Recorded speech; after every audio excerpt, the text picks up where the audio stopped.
Weathering type and significance. आज का जो हमारा चैप्टर रहेगा वो रहेगा अपक्षय, उसके प्रकार और उसकी इम्पोर्टेंस। तो चलिए शुरुआत करते हैं कि अपक्षय क्या होता है, कितने इसके टाइप होते हैं, क्या इसकी इम्पोर्टेंस है। इन सब चीज़ों के बारे में हम डिस्कस करेंगे आज इस चैप्टर के अंदर।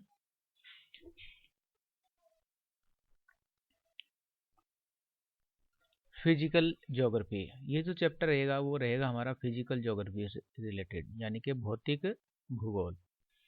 भौतिक भूगोल के अंदर जो चैप्टर हमारा रहेगा वो रहेगा वेदरिंग, अपक्षय और इसके प्रकार। अपक्षय क्या है, इसके कितने प्रकार हैं, ये बीए फर्स्ट का सेकंड जो सेमेस्टर है उसके अंदर है ये चैप्टर हमारा। एनसीईआरटी की क्लास जो 11 है उसके अंदर भी फिजिकल ज्योग्राफी है, उसी के अंदर उसके अंदर भी ये फिजिकल ज्योग्राफी का एक पार्ट रहेगा वेदरिंग। तो चलिए शुरुआत करते हैं कि वेदरिंग क्या है और इसके टाइप्स क्या है, कितने, क्या इसकी सिग्निफिकेंस है, कैसे ये वेदरिंग होती है, क्या इसके कॉन्सिक्वेंसेस रहेंगे, परिणाम के बारे में जानने की कोशिश करते हैं। तो नेक्स्ट हमारा इसके अंदर जो पार्ट रहेगा कि व्हाट इज वेदरिंग, वेदरिंग क्या है। तो आइए शुरुआत करते हैं वेदरिंग के बारे में। वैसे मैं आपको बता दूं कि जो वेदरिंग है यानी कि जिसको हम अपक्षय बोलते हैं, अपक्षय के अंदर क्या होता है कि मौसम के जो हमारे एलिमेंट्स है यानी कि जो तत्व है उनके प्रभाव के कारण चट्टानें जो अपने स्थान पर ही जो पड़े पड़े टूट फूट जाती है, यानी कि अपने स्थान पर चट्टानों का टूटना फूटना ही क्या है, वेदरिंग या अपक्षय है। तो weathering is defined as mechanical disintegration and chemical decomposition, यानी कि यांत्रिक रूप से और रासायनिक प्रक्रिया के द्वारा चट्टानों का जो टूटना है उसी को हम क्या बोलते हैं, वेदरिंग बोलते हैं। ये एक इन सिटू प्रोसेस है। इन सिटू मतलब अपने आप ही या अपने जगह पर ही, जहाँ पर पड़ी पड़ी कोई चट्टान जो टूट जाती है, या ऑन साइट प्रोसेस है। Whereas erosion is ex situ process, यानी कि इरोजन के अंदर जो मूवमेंट रहती है, लेकिन यहाँ पर क्या है, ये एक इन सिटू प्रोसेस है। इरोजन के अंदर हम क्या मूवमेंट लेते हैं, मूवमेंट, बट यहाँ पर क्या है, मूवमेंट की कोई उसमें प्रोसेस नहीं हो पाती है। एम एंड लर्निंग ऑब्जेक्टिव, इस चैप्टर को पढ़ने के हमारे क्या एम एंड ऑब्जेक्टिव रहेंगे। इसके अंदर हम जानेंगे कि मैकेनिकल और केमिकल जो वेदरिंग है उसकी प्रोसेस क्या क्या है, उसके बाद में कौन कौन से उसके लिए रिस्पॉन्सिबल फैक्टर्स रहेंगे। इसके बारे में बात करेंगे explain and reaction of the chemical weathering के बारे में, और इसके साथ साथ में हम सॉइल फॉर्मेशन के बारे में बात करेंगे, और किस प्रकार से प्लेट टेक्टोनिक जो प्रोसेस जो हेल्प करती है वेदरिंग के अंदर या सॉइल डेवलपमेंट से रिलेटेड।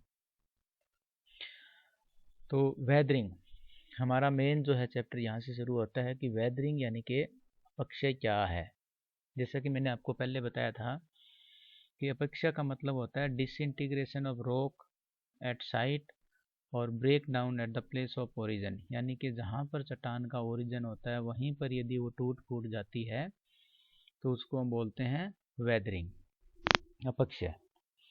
इसके अंदर अपक्षय से जो हमारा मीनिंग है यानी कि जो तात्पर्य है वो यांत्रिक विघटन से है और रासायनिक अपघटन से है, यानी कि mechanical disintegration and chemically decomposition. तो जो चट्टानों को जो है को अरेंज करता है यानी कि नष्ट कर देता है। कोई किसी भी जगह पर कोई भी चट्टान यदि पड़ी है तो उसके ऊपर टेम्परेचर, रेनफॉल और दूसरे जो केमिकल रिएक्शन होने से वो जो चट्टान है धीरे धीरे पड़ी पड़ी वहाँ से टूट जाती है, और इस प्रोसेस को हम वेदरिंग बोलते हैं। तो वेदरिंग के आगे जो फर्दर है उसको यदि हम कैटेगराइज करें तो there are 3 type of weathering, the physical और mechanical weathering, chemical weathering and biological weathering. अब जो फिजिकल वेदरिंग या भौतिक अपक्षय जिसको हम बोलते हैं उसके अंदर जो है तीन या चार प्रकार की प्रोसेस होती है। जिसमें पहला है हमारा फ्रॉस्ट एक्शन, यानी कि पाला के द्वारा चट्टानें टूट जाती है। इंसोलेशन का इसके ऊपर प्रभाव पड़ता है, तापमान का, प्रेशर जो रिलीज है यानी कि दाब से मुक्त होती है तब उनके अंदर क्रैक्स आ जाते हैं, और साल्ट क्राइस्टलाइजेशन यानी कि जो नमक होती है उनके जो कण होते हैं, जो क्रिस्टल्स होते हैं, उनके द्वारा भी चट्टानों के अंदर जो टूट फूट हो जाती है।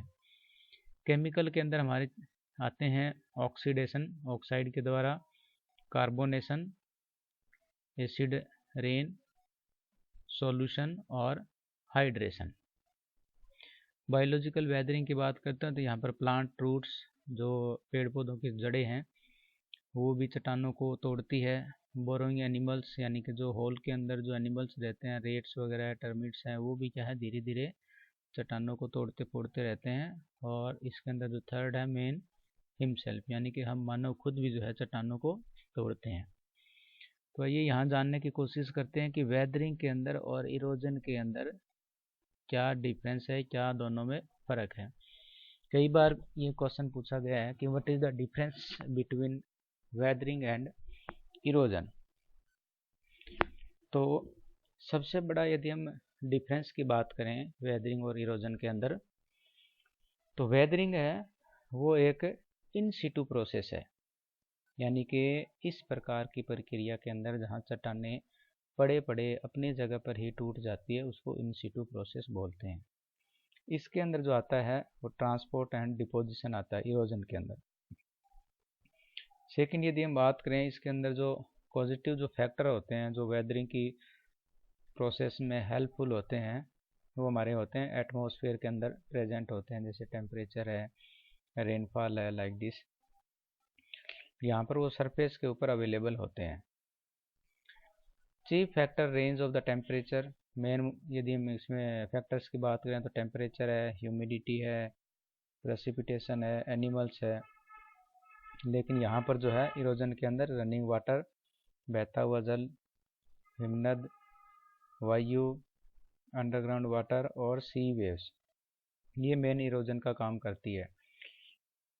ये एक इन सिटू प्रोसेस है जिसमें ट्रांसपोर्ट नहीं हम शामिल करते हैं।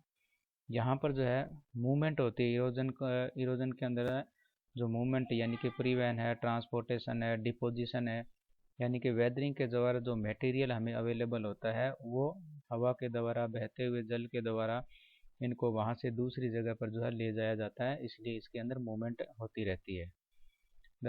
The supply of the parent material for the soil formation, यानी कि यहाँ पर वेदरिंग के द्वारा जो मटेरियल बचता है उससे सॉइल की फॉर्मेशन होती है।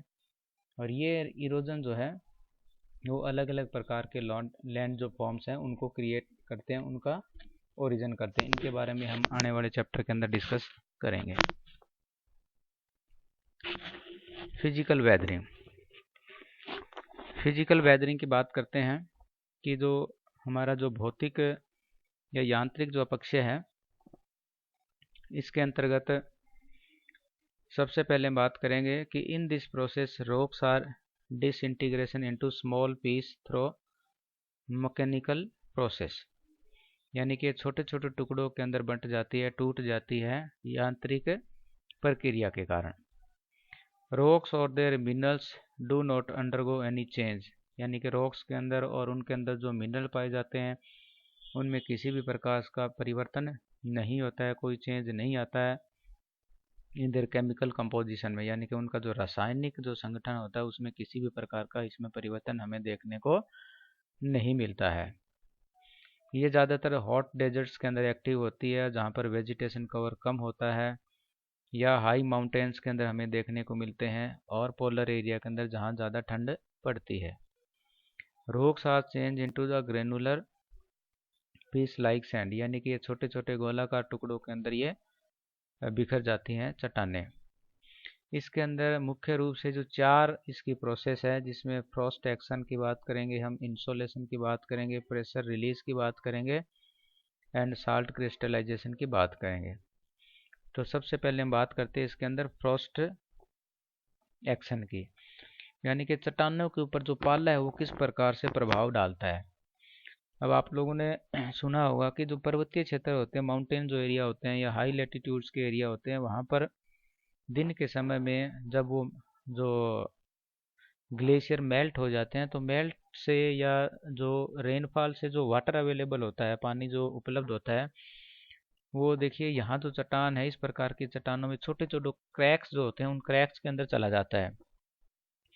और रात में जब टेम्परेचर जो 0 डिग्री पर पहुंच जाता है तो उससे क्या होता है कि जो पानी है वो जो मेल्टिंग अवस्था के अंदर होता है, लिक्विड फॉर्म के अंदर होता है, वो फ्रीज होकर आइस में कन्वर्ट हो जाता है। तो जब कोई भी लिक्विड मटेरियल जब आइस में कन्वर्ट हो जाता है तो वो ज़्यादा प्रेशर जो है क्रिएट करता है, उसका वॉल्यूम बढ़ जाता है। वॉल्यूम बढ़ने से जो क्रैक्स है उसके ऊपर प्रेशर बढ़ेगा, और प्रेशर बढ़ेंगे तो ये धीरे धीरे जो वाइडन होते जाएंगे इस प्रकार। ये देखिए यहाँ पर दिन में समय में पानी आया, इधर में रात में फिर ये फ्रीज हो गया, और फ्रीज होने से सब वॉल्यूम जो बढ़ा, तो वॉल्यूम बढ़ने से जो है इसकी चट्टाने या चट्टानों के अंदर जो दरार है वो धीरे धीरे बढ़ते गए और ये दो टुकड़ों के अंदर टूट गई। यहाँ पर भी आप देख सकते हैं कि दिन के टाइम के अंदर जो पानी इन क्रैक्स के अंदर आ जाता है, रात में जब टेम्परेचर डाउन हो जाता है तो ये जो पानी क्या है वो फ्रीज होकर आइस के अंदर कन्वर्ट हो जाता है। जब आइस में कन्वर्ट होता है तो फिर ये धीरे धीरे उन क्रैक्स को वाइडन करता जाता है, चौड़ा करता जाता है, और लास्ट में क्या होता है कि ये चट्टान इस तरह से टूट जाती है। तो इस प्रकार की जो प्रोसेस है उसको हम फ्रॉस्ट एक्शन बोलते हैं, यानी कि पाला के द्वारा चट्टानें टूटना। इसके अंदर सिंपल भाषा में बात करें तो दिन के समय में पानी जो है क्रैक्स में चला जाता है, रात के समय जब ठंडा हो जाता है तो वो आइस में कन्वर्ट हो जाता है, फ्रीज हो जाता है, और उससे उसका वॉल्यूम बढ़ जाता है, और वॉल्यूम बढ़ने से फिर वो दरारों के ऊपर ज़्यादा प्रेशर डालता है, और धीरे धीरे दरारें चौड़ी होकर एक दिन जो है बड़े बड़े ब्लॉक्स के अंदर टूट जाती है। दूसरा हमारा इसके अंदर आता है ब्लॉक डिसइंटीग्रेशन। जो ब्लॉक डिसइंटीग्रेशन होता है वो भी हमारा इसके अंदर ज़्यादातर जो है हमारा इसमें इंसोलेशन की वजह से होता है, यानी कि तापमान की वजह से, सूर्य जो तप होता है तो उसमें क्या होता है जो शुष्क और हमारे जो अशुष्क एरिया होते हैं, ड्राई जो एरिया होते हैं, वहाँ पर जो डे टाइम का जो टेम्परेचर होता है वो काफ़ी मतलब उस कह सकते हैं कि वेरिएशन आ जाता है इसके अंदर। ठीक है, यानी कि तापांतर उसमें ज़्यादा होता है, दिन के समय में टेम्परेचर ज़्यादा, रात के समय में टेम्परेचर कम। तो इससे क्या होता है कि चट्टानों का जो डिसइंटीग्रेशन हो जाता है, तो इससे फिर धीरे धीरे जो है वो चट्टानें टूटना शुरू कर देती है। तो ऐसे एरिया के अंदर दिन के समय में जो तापमान बढ़ने से चट्टानें क्या होती है फैल जाती है, और फैलने से फिर रात को फिर क्या होता है इसके अंदर ये सिकुड़ना फैलना और सिकुड़ना जिसको बोलते हैं, फ्रीजिंग एंड थाविंग जिसको बोलते हैं। इस प्रकार से जो है इसमें ये प्रोसेस होती रहती है, और यहाँ से फिर ये चट्टानों में दरार पैदा हो जाती है, जिसके फलस्वरूप बड़े बड़े चट्टानों के जो ब्लॉक्स है वो टूट जाते हैं। यहाँ पर देखिए टेम्परेचर में चेंज है, ठीक है, दिन के समय में ये फैल जाती है, रात के समय में सिकुड़ जाती है, और धीरे धीरे फिर इसके अंदर क्रैक्स पड़ जाते हैं और ये बड़े बड़े ब्लॉक्स के अंदर जो है ये टूट जाते हैं। इसी को बोलते हैं ब्लॉक डिसइंटीग्रेशन। दूसरा हमारा इसी का ही एक प्रभाव है जिसको हम बोलते हैं एक्सफोलिएशन। एक्सफोलिएशन एक्सफोलिएशन जो होता है उसको हम पल्लवीकरण या अपशक्लन के नाम से जानते हैं हिंदी के अंदर। यहाँ पर भी क्या होता है टेम्परेचर वेरिएशन की वजह से, जो मान लीजिए ये कोई चट्टान का टुकड़ा है या चाहे ये है, इसके अंदर क्या होता है कि ये दिन के समय में एक्सपेंस यानी कि फैलती है, तापमान जब उसके ऊपर बढ़ता है, और रात के समय में फिर ये जो है मतलब सिकुड़ जाती है। लेकिन इसका ऊपर की जो लेयर होती है वो ज़्यादा एक्सपेंशन होती है, ज़्यादा फैलती है, क्योंकि टेम्परेचर इसके ऊपर वाले पार्ट के अंदर ज़्यादा इफेक्ट करता है। और धीरे धीरे इनकी जो एक एक लेयर्स, जैसे ऑनियंस की होते हैं ना, हम जैसे ऑनियन हम छीलते हैं तो उसकी लेयर्स निकलती है, उसी प्रकार से इनकी लेयर्स धीरे धीरे एक एक लेयर करके जो है इसको ये रिमूव होती जाती है। इस प्रकार को इसको हम क्या ऑनियन मतलब इरोजन भी बोल सकते हैं। और बार बार जब ये प्रोसेस होती रहती है तो अंदर की जो चट्टानें होती हैं वो मतलब बाहर निकल आती हैं, और उनका आवरण जो धीरे धीरे हट जाता है, उसका जो मेन जो कवर होता है वो हट जाता है, और एक डोम लाइक स्ट्रक्चर जो है तैयार होता है। ये देखिए यहाँ पर, इसी को हम बोलते हैं exfoliation. This process of breaking off rock is called the exfoliation. इस प्रकार के एक्सफोलिएशन हमें ब्राज़ील के अंदर और छोटा नागपुर प्लेट्यू के अंदर काफ़ी सारे देखने को मिलते हैं। नेक्स्ट हमारा इसके अंदर आता है प्रेशर रिलीज, यानी कि जब जो प्रेशर जब रिलीज होता है, रिलीज का मतलब होता है दाब की मुक्ति। यानी कि कई बार क्या होता है कि आग्नेय और रूपांतरित जो चट्टानें होती है हमारी इग्नियस एंड मेटामॉर्फिक रॉक्स, उसके अंदर काफ़ी सारा प्रेशर पड़ने से फिर उनका रूप चेंज हो जाता है। ठीक है, मेटामॉर्फिक चेंज के अंदर वो कन्वर्ट हो जाती हैं। तो इससे फिर क्या होता है कि इसमें जब उनके ऊपर प्रेशर पड़ता है तो वो कॉन्ट्रैक्ट हो जाती है, यानी कि वो संकुचित हो जाती है जिसको हम बोलते हैं। और संकुचित होने से फिर ऊपर की जो चट्टानें जब कभी रिमूव हो जाती है तो उनका जो प्रेशर जब वहाँ से रिलीज हो जाता है तो रिलीज होने से उनके ऊपर क्रैक्स पड़ जाते हैं और वही क्रैक्स फिर धीरे धीरे बढ़ते जाते हैं और चट्टान जो है पूरी टूट जाती है। तो ये देखिए इसमें the buried under the pressure below the ground these rocks are made very hard by the passage of time these rocks are exposed on the surface of the earth। यानी कि समय बीतने के साथ साथ में ऊपर का जो आवरण है वहाँ का हट जाता है। Due to the removal of the superincumbent load they also release the confining pressure and are weaken. ऊपर का लोड जब उनका हट जाता है तो धीरे धीरे फिर क्या प्रेशर वो रिलीज होता है और उससे क्या होता है they begin to appear cracks, वहाँ के उनके ऊपर जो क्रैक्स पड़ने शुरू हो जाते हैं एंड जॉइंट्स और जॉइंट बन जाते हैं। And ultimately the massive blocks of the intrusive granite rocks remain break up along these caves depending on the type of rocks they are subjected to the sitting spalling as well as block disintegration और बड़े बड़े चट्टानों के अंदर वो टूट जाती है। इसी प्रकार से हमारा इसके अंदर आता है साल्ट क्रिस्टल, यानी कि लवण के जो क्रिस्टल होते हैं उससे अपक्षय कैसे होता है। कई बार क्या होता है चट्टानों के अंदर जो उनके जो होल्स होते हैं, जो रंध्र होते हैं, उनमें खारा पानी होता है, यानी कि साल्ट जो वाटर होता है या साल्ट के उसमें कण होते हैं, तो उससे इवोपोरेशन की प्रोसेस से क्या होता है कि वाटर तो चला जाता है और जो साल्ट जो होता है क्रिस्टल उसके जो वहाँ पर रिमेन्स रह जाते हैं, बच जाते हैं, वो धीरे धीरे बाद में फिर बड़े हो जाते हैं और बड़े होने से जो क्रैक्स के अंदर जो है वो कन्वर्ट हो जाते हैं। The evaporation cause the growth of the salt crystal, यानी कि वाष्पीकरण से जो है धीरे धीरे वो बढ़ जाते हैं। और solution in the cracks and joints of the rocks, और उसके अंदर जो रॉक्स के अंदर धीरे धीरे जॉइंट्स पड़ जाते हैं सॉल्यूशन उनके रहने से। When these crystal grown up in shape and size, जब उनका कणों का आकार बढ़ जाता है या अधिक हो जाते हैं तो the pressure on the rocks also goes on the increasing, धीरे धीरे उनका प्रेशर बढ़ता जाता है और इस प्रकार से वो चट्टानों को तोड़ते हैं। तो ये चार इसके अंदर प्रोसेस है जिसमें प्रेशर रिलीज है, साल्ट क्रिस्टलाइजेशन है, इंसोलेशन एंड ब्लॉक डिसइंटीग्रेशन की बात करते हैं, यानी कि फ्रॉस्ट वेदरिंग के द्वारा। तो ये जो चार जो प्रोसेस है वो हमारे फिजिकल वेदरिंग के अंदर या मैकेनिकल वेदरिंग के अंदर ये वर्क करते हैं। तो इसकी वजह से ये ग्रेनुलर डिसइंटीग्रेशन होता है, एक्सफोलिएशन होता है, ब्लॉक डिसइंटीग्रेशन होता है और सेटरिंग होती है। ये चार चीज़ें इनकी वजह से होती है। नेक्स्ट हमारा इसके अंदर केमिकल वेदरिंग, यानी कि रासायनिक अपक्षय। तो रासायनिक अपक्षय का सबसे बड़ा मेन जो कारण है वो यही है कि ये ज़्यादातर हैवी रेनफॉल वाले एरिया के अंदर जहाँ ह्यूमिडिटी ज़्यादा होती है वहीं पर ये होती है, क्योंकि इससे केमिकल रिएक्शन होता है और केमिकल रिएक्शन की वजह से चट्टानें हैं जो टूट जाती है। Decomposition disintegration of the rocks due to the chemical reaction, यानी कि रासायनिक प्रक्रिया के द्वारा जो चट्टानें टूटती है उन्हीं को हम क्या रासायनिक वेदरिंग बोलते हैं। It occurs chiefly in the hot and humid, यानी कि गर्म और आर्द्र प्रदेशों की इस प्रकार की जो क्लाइमेट होती है वहाँ पर ये हमें ज़्यादा देखने को मिलते हैं। इसके अंदर आता है हमारा ऑक्सीडेशन, कार्बोनेशन, सॉल्यूशन और हाइड्रेशन। यानी कि सबसे पहले हम बात करते हैं ऑक्सीडेशन, यानी कि ऑक्सीकरण। ऑक्सीकरण कैसे होता है? Active when rocks come in contact with the atmosphere oxygen.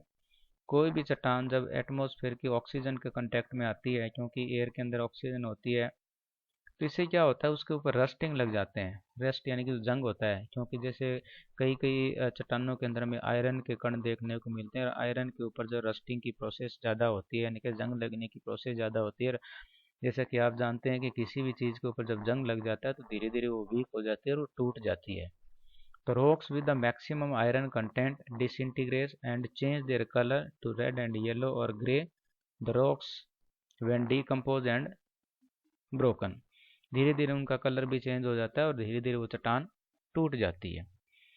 दूसरा हमारा इसके अंदर आता है कार्बोनेशन। कार्बोनेशन में क्या होता है कि carbon dioxide is found mix in the rain water. Rain water जब आता है तो उसके अंदर कार्बन डाइऑक्साइड जो मिक्स हो जाती है और ये कार्बोनिक एसिड बनाती है, वो एक प्रकार का जो है अम्ल तैयार करती है। तो acidic solution after reacting with the carbonate जब वो एसिडिक जो सॉल्यूशन होता है वो कार्बोनेट के साथ में जब रिएक्ट करता है, जिसके अंदर जैसे लाइमस्टोन है, फॉर्म कैल्शियम कार्बोनेट, जब लाइमस्टोन के ऊपर वो पड़ता है तो कैल्शियम कार्बोनेट बनाता है, which is easily dissolve in the water, जो कि पानी के साथ में आसानी से घुल जाता है और धीरे धीरे चट्टानें जो टूटना शुरू कर देती है। इसी प्रकार से होता है सॉल्यूशन। सॉल्यूशन में क्या होता है कि घुलनशील, यानी कि विलियन जिसको हम बोलते हैं। The soluble particles like rock salt potassium magnesium limes are dissolve in the water, यानी कई बार ऐसी चट्टानें होती हैं जिसके अंदर हमें चूना देखने को मिलता है, चूना पत्थर है, तो वो धीरे धीरे क्या है पानी के साथ घुल जाते हैं, घुलने से फिर वो जो है चट्टान टूटनी शुरू हो जाती है। यहाँ आप देख सकते हैं कि लाइमस्टोन की जो रॉक्स है वो किस प्रकार से उसके अंदर जॉइंट्स पड़ गए हैं, धीरे धीरे यहाँ से वो सोल्यूबल होनी शुरू हुई, फिर ये धीरे क्रैक्स धीरे धीरे बढ़ना शुरू हो गए और बढ़ गए, और यहाँ पर ये पूरी की तरह पूरी जो चट्टान है वो टूट गई है। इसके बाद में आता है हमारा हाइड्रेशन यानी कि जल योजन। इसमें कुछ ऐसे कण होते हैं जो चट्टानों के अंदर जो हाइड्रोजन युक्त रस को रासायनिक विधि द्वारा अब्जॉर्व कर लेते हैं, तो जिससे उसका क्या आयतन लगभग दोगुना हो जाता है, तो और धीरे धीरे चट्टानें टूटनी शुरू हो जाती है। तो some rocks have capability to absorb water, यानी कि कुछ रॉक्स के अंदर जो है, कुछ चट्टानों के अंदर पानी को सोखने की क्षमता होती है। वैन दे एक्सपेंड, जब पानी उसके अंदर चला जाता है तो वो एक्सपेंड हो जाती है एंड बिकम वीक, और धीरे धीरे कमज़ोर हो जाती है। As a result they broken easily, और फिर वो आसानी से टूट जाती है। The rocks containing feldspar have maximum effect of hydration, जिस रॉक्स के अंदर फेल्सफर पाई जाती है वो इसके अंदर हाइड्रोजन की प्रोसेस, हाइड्रेशन की प्रोसेस सबसे ज़्यादा होती है और वो जो है जल्दी से टूट जाती है।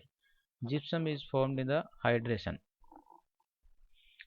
इसी में दो प्रोसेस है, एक जिसको कई बार ये भी आ जाता है कि व्हाट इज चिलेशन, चिलेशन क्या होता है और एसिड रेन क्या होती है, ये तो कई बार पूछा भी गया है एसिड रेन के बारे में, अम्लीय वर्षा।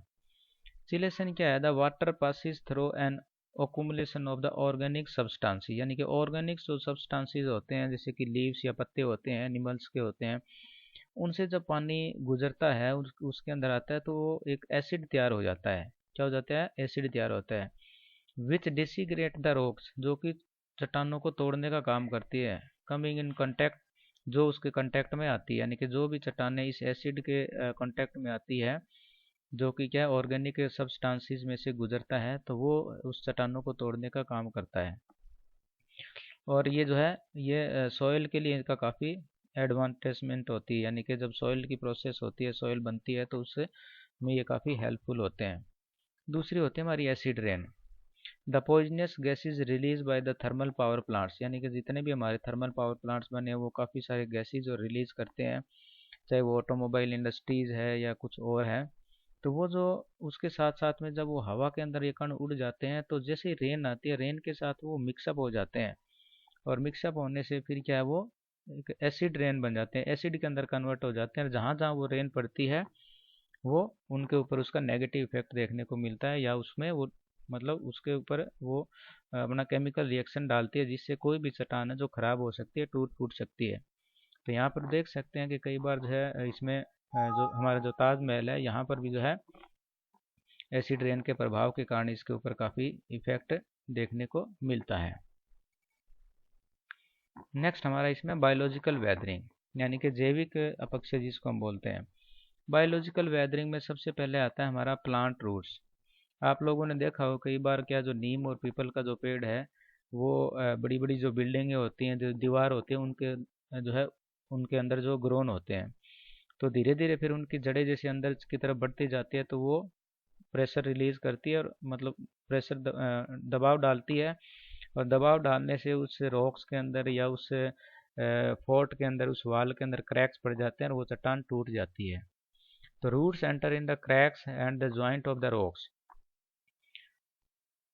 यानी कि जो रूट्स होती हैं वो क्रैक्स के अंदर, जॉइंट्स के अंदर जब वो ग्रोन करती हैं, तो tenacious roots fibre grow thick with the growth of the plants. धीरे धीरे जैसे प्लांट्स बढ़ता जाता है उसकी जो रूट्स है वो भी बढ़ती जाती है, और जो क्रैक्स होते हैं वो धीरे धीरे बड़े हो जाते हैं, और इससे फिर क्या वो चट्टान टूट जाती है।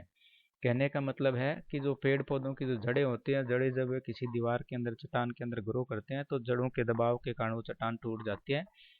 इसको हम प्लांट्स रूट्स प्रोसेस बोलते हैं। दूसरे बोरोइंग एनिमल्स, बहुत सारे ऐसे जीव होते हैं जो होल बनाकर ज़मीन के अंदर रहते हैं, जैसे कि रैबिट्स है, रेट्स है, जैकल्स है, termites and other living organism make holes in the rocks and eventually disintegrate them. तो धीरे धीरे वो चट्टानें भी टूट जाती है। और तीसरी जो इसमें तीसरे प्रकार का था वो मैन हिमसेल्फ, यानी कि हम मानव खुद जो है एक बहुत बड़ा एजेंट है वेदरिंग के करने के पीछे। Man also an agent of weathering through is a massive size machines, bulldozers, tractor and other mining equipment which also cause chemical और बायोलॉजिकल वेदरिंग। तो हम कई बार जो माइनिंग करते हैं या कोई भी जो एक्सप्लोजन करते हैं या ट्रैक्टर के द्वारा, बुलडोजर के द्वारा चट्टानों को तोड़ते हैं, तो वो हम क्या कर रहे हैं, वो भी हम क्या वेदरिंग की प्रोसेस कर रहे थे। तो ये तो थे हमारे बायोलॉजिकल, केमिकल वेदरिंग और फिजिकल वेदरिंग। आई होप आप लोगों को ये समझ में आया होगा।